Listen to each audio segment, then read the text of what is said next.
bismillaahi raxmaan raxiim daawadayaal ku soo dhowaada wararkeena caalamka ee maanta oo ay ka mid yihiin masar oo ka jawaabtay hanjabaaddii israa'iil ay ahayd barkicinta shacabka khaza ra-iisul wasaaraha hindiya narendra modi oo ka baaqday ka qaybgalka shirmadaxeedka qaramada midoobay shiinaha oo heshiis taariikhi ah la galay mid ka mid ah dalalka waddamada afrika si looga soo saaro shidaalka iyo gaaska dabiiciga ah iyo madaxweynaha ruushka Volodymyr Zelensky oo ku gacan saaray soo jeedinta madaxweynaha ruushka Vladimir Putin ee wadahadallada nabadeed inuu ka dhaco dalka Moscow ee Ruushka.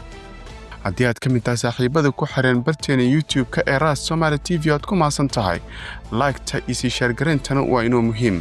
markana aynu ku hormarnay wasiirka arrimaha dibadda ah ee Masar ayaa sheegay in qorshaha barkicinta shacabka Falastiiniyiinta ee Gaza inuu yahay wax aan macquul ahayn isaga oo ka digay in tallaabo noocaas ahiba ay khatar ku keeni karto gobolka. Israa'iil ayaa hore ugu baaqday dadka ku nool magaalada Gaza in ay ka guuraan ama ay u guuraan koonfurta xilli ciidamadeeduba ay sii wadaan howlgallo ka socda gudaha magaalada.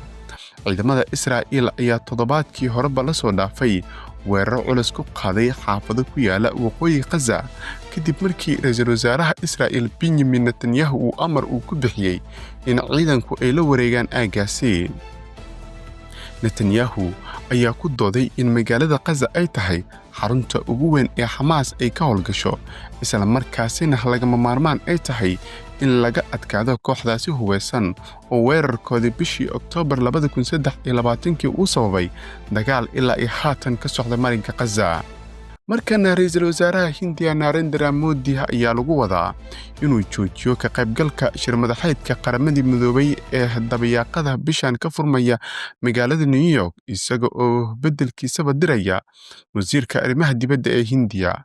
go'aankani ayaa imaanaya xilli xiriirka siyaasadeed ee u dhexeeya Modi iyo madaxweynaha Mareykanka Donald Trump uu sii xumaanayo iyadoo khilaafyada siyaasadeed iyo kuwa ganacsiga uu noqonayo mid aad u xoogan oo cirka isku sii shareerayo. shirka qaramada midoobay oo ah mid sanadle ah oo isugu yimaadaan madaxda dunida ayaa la filayaa in Modi uu ku jeediyo khudbad muhiim ah oo ku saabsan isbeddelka cimilada, iskaashiga caalamiga ah iyo doorka Hindiya ee siyaasadda gobolka. ha yeeshee ilo diblomaasiyadeed ayaa sheegaya in go'aankana uu muujinayo khilaaf sii xoogaysanaya oo ku saabsan arrimaha ganacsiga iyo siyaasadda gobolka ee u dhexeeya New Delhi iyo Washington. xiriirka Trump iyo Modi oo sanadihii horeba ahaa mid aad u dhow ayaa hadda u muuqda mid sii kala fogaanaya iyadoo labada dowladood ay isku khilaafsan yihiin heshiisyo ganacsi iyo siyaasado gobolka Aasiya ah. go'aanka Modi oo kaga maqnaanaya shirka ayaa loo arkaa fariin siyaasadeed oo culus taasi oo dhalin karta falcelin ka timaada saaxiibada caalamka iyo xulafada Hindiya. shirka oo lagu wado inuu bilowdo toddobaadyada soo socda ayaa noqon doona mid wasiirka arrimaha dibadda ee Hindiya uu ku matala dalkiisa taasi oo calaamad u ah in Delhi ay dib u eegayso istaraatiijiyadeeda siyaasadeed iyo xiriirka ay la leedahay quwadaha waaweyn ee dunida. markana dhinaca Ruushka iyo Ukraine, madaxweynaha Ukraine Volodymyr Zelensky ayaa mar kale tabadiiday soo jeedinta madaxweynaha Ruushka Vladimir Putin ee ku aadan inuu Moscow u tago wadahadal nabadeed isaga oo sheegay inaysan macquul ahayn inuu safar ku tago caasimadda Ruushka xilli dalkiisa uu ku jiro dagaal joogto ah oo uga imaanaya dhinaca Ruushka. wuxuu imaan karaa Kiev ayuu yiri Zelensky oo waraysi siiyay telefishinka Mareykanka ee ABC News. ma aadi kara Moscow marka waddankayga lagu soo weeraro gantaalo maalin kasta, ma aadi karo caasimadda argagixisada ayuu ku daray. Zelensky ayaa ku adkaystay in wadahadallada ay dhici karaan oo keliya marka la muujiyo doonis dhab ah oo lagu joojinayo dagaalka. wuxuu sheegay in Putin uusan diyaar u ahayn inuu la kulmo isaga.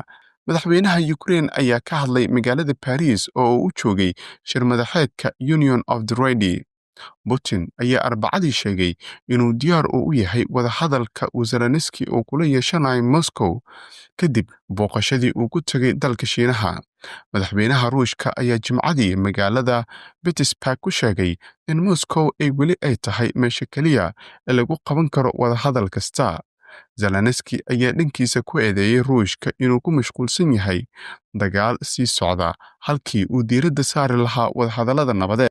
Markaana qodobka ugu dambeeya ee wararkeena ee Ras Somali TV-na waxaa ka mid ah Shiinaha ayaa sii xoojinaya istaraatiijiyadiisa uu kaga fogeynayo Mareykanka saameynta Mareykanka ee wadamada Afrika kadib markii maanta uu heshiis dhaqaale oo la galay dal muhiim ah oo la galay oo lagu magacaabo dalkaasi Congo Brazzaville. Heshiiskani ayaa u ogolaanaya dalalka bartamaha Afrika ee ku yaala inuu helo maalgashi dhan $23 bilyan oo dollarka Mareykanka ah kaasi oo lagu horumarin doono wax soo saarka shidaalka iyo gaaska. Shirkadda Shiinaha ee weynka u ah ayaa ka bilaabi doonta gudaha Congo dhismaha xarumaha lagu sifeynayo shidaalka iyo gaaska iyadoo sidoo kale taba bixinaysa khibrad iyo tababaro farsamo oo u ogolaan doona Congo Brazzaville inay si buuxda u gaarto isku filnaansho dhanka wax soo saarka tamarta ah. Tallaabadani ayaa qayb ka ah qorshaha ballaaran ee Beijing ay ku raadinayso iskaashi dhaqaale oo qoto dheer oo ay la yeelanayso wadamada Afrika si ay u kordhiso saamigeeda gobolka isla markaasina ay u dhisto wadamada Afrika awood ay kaga maarmaan kheyraadka dibadda oo ugu horeeya Mareykanka iyo Midowga Yurub. halkaas ayaan ku soo gabagabeynaynaa warkeena Ras Somali TV aad kala socoteen sidoo kale tana u sii sheer gareey asxaabtaada si uu meel dheer u gaaro wararkeena. Mahadsanid.